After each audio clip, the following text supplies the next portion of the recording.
When it comes to the mental health of mature adults, holistic care and the power of compassionate support can make an impact. CCA Health California is dedicated to providing high-quality Medicare Advantage plans. Today, Director of Clinical Operations Kristen Slater will shed light on the state of mental health for seniors in California and the resources available to help. Welcome, Kristen. Hi, thank you. Yeah, so Kristen, let's start by diving into the state of mental health for seniors in California. What's the current landscape and the challenges faced by our senior population?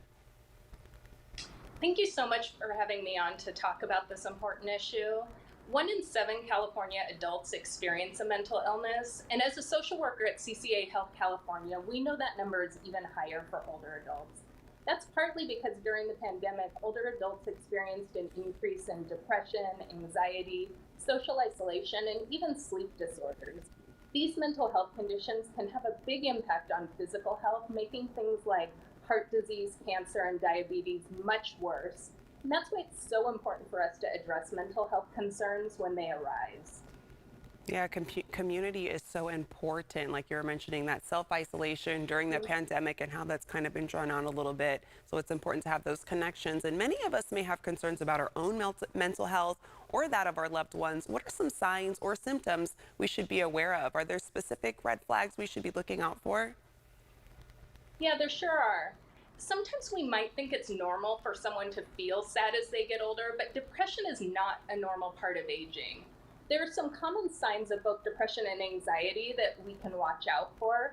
These are going to be things like shifts in weight, appetite, or sleep. It can be feelings of fatigue, irritability, or excessive worry. It can also be sadness or feelings of hopelessness. If you're noticing these combined with a general lack of interest in doing things that you used to love, that's probably a good sign to seek out additional support. And could you share some valuable resources that individuals and families can turn to for help? Yeah, for sure. There are many ways you can start to access support. I'm going to talk about 4 broad pathways. First, as we age, it's really important to stay social. This can be making an effort to keep in touch with family, friends, neighbors, or other people that support you. Secondly, community centers can be a great way to socialize and stay engaged.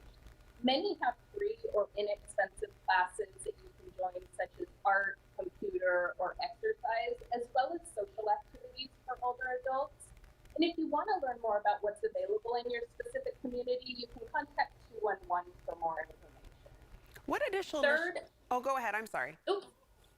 I'm sorry. I was just going to mention that also things like talking to a therapist can sometimes be more comfortable than talking to friends or family about personal issues.